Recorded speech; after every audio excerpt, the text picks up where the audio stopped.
皆さんこんにちは。せっこちゃんのデッサン教室へようこそおいでくださいました。今日も一緒にデッサンを描いていきましょう。さて今回のモチーフはフランスパンです。以前輪切りのフランスパンを描きましたが、今回はもう少々長いバージョンです。どのように描いたら良いでしょうか？一緒に頑張ってみましょう。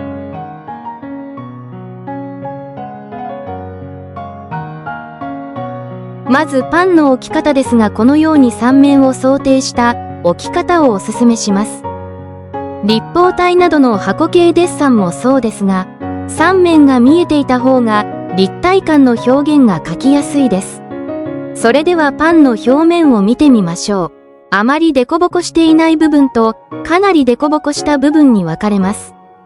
カットした部分は大小様々な穴が開いています。それぞれの描き分けがポイントになります。まずパン全体を捉えていきます。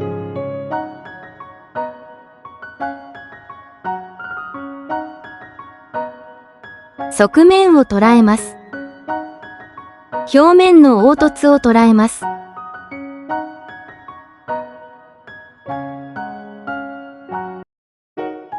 切り口の表面。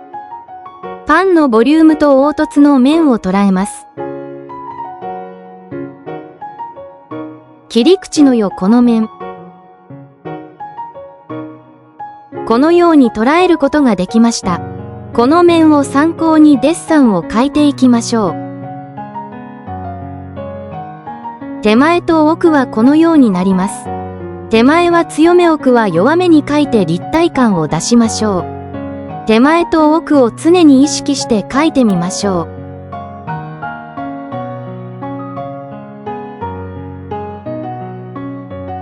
う。まず大きく形を捉えていきます。鉛筆は寝かせて修正しやすいように薄く優しく描きます。面の形もざっくり捉えます。ボリューム感を出したり形を整えていきます。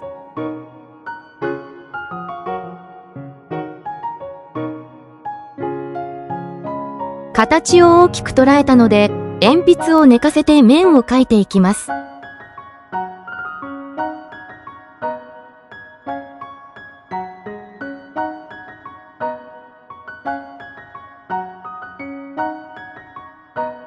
穴の位置もおおよそ描きます。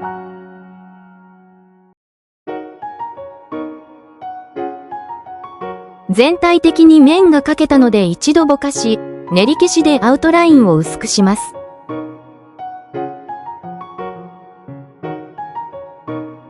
細かく描いていきます。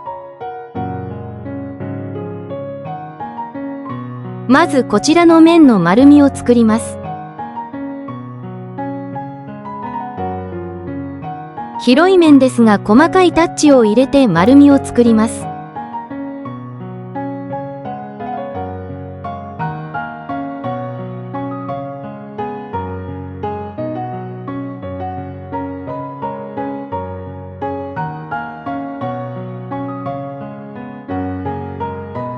一箇所に集中しがちですが他の部分も同時に描きます。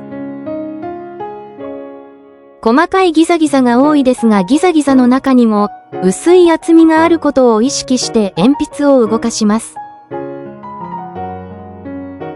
よく観察しながらデコボコの線を少しずつ描きます。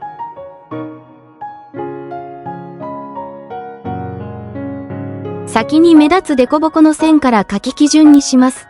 その後に細かいデコボコを描きます。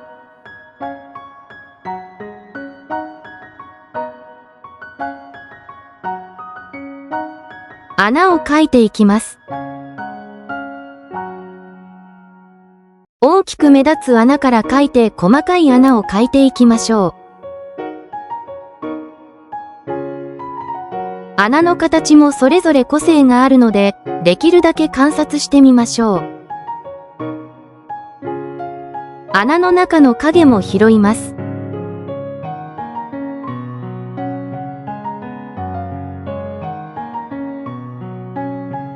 このパンの部分で一番大変なところを描きます。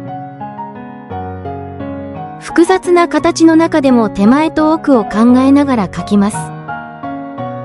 複雑なのでどこを描いているかわからなくならないようにしましょ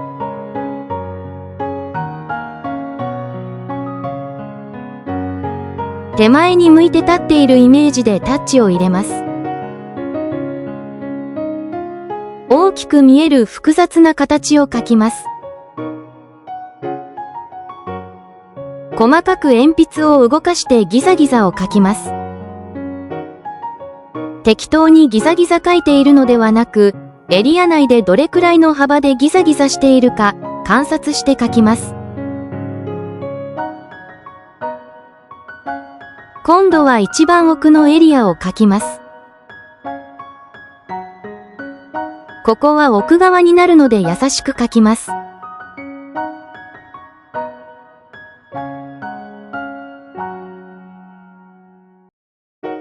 一度ぼかして練り消しで整えます。丸みのカーブ部分を練り消しで薄くして丸く見せます。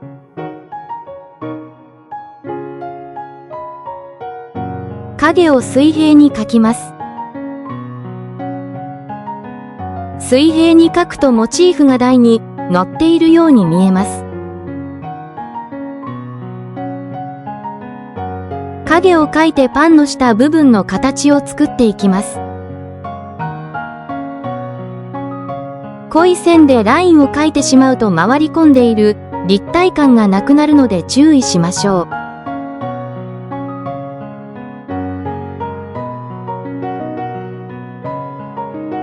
パンの存在感を出すためにもう少々影を濃くします。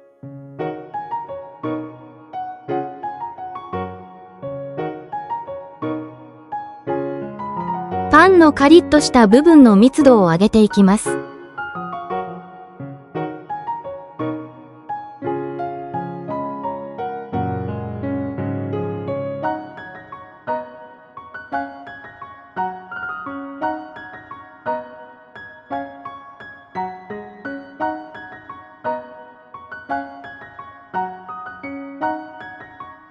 ちょうど一番膨らんでいるところにタッチをたくさん入れることで張りが出ます。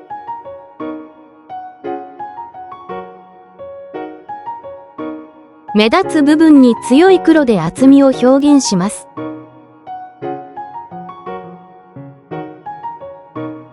強い黒が入ります。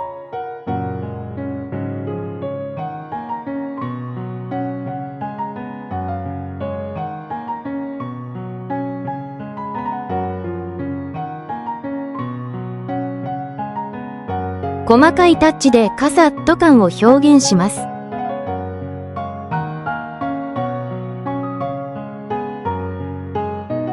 奥側の目立つ部分を尖った鉛筆でカリッと感を細い線で描きます。全体的に鉛筆が尖ってないと良いデッサンが描けないので鉛筆削りを心がけましょう。手前よりは軽めなタッチを奥側に入れます。強いタッチだと立体感が損なわれます。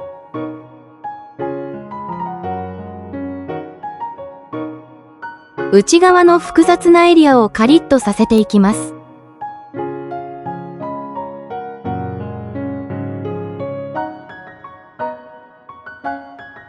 強く見える部分に強い細かい線を入れます。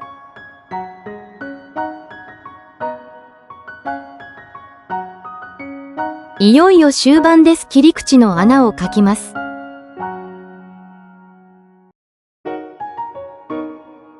ただ穴を描くのではなく空洞が向こうにもある意識で描きます。空洞は影の濃淡で描き分けます。奥に行くほど暗くします。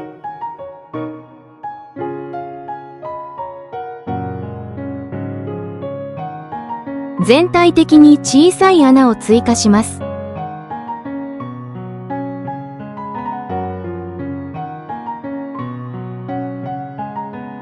下をカリッとさせます。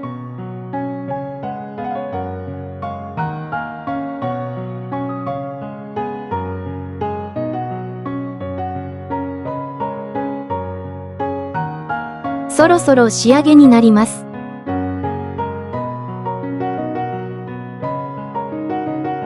明るさを出して。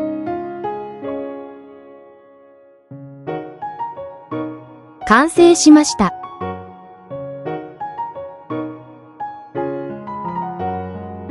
いかがでしたでしょうか？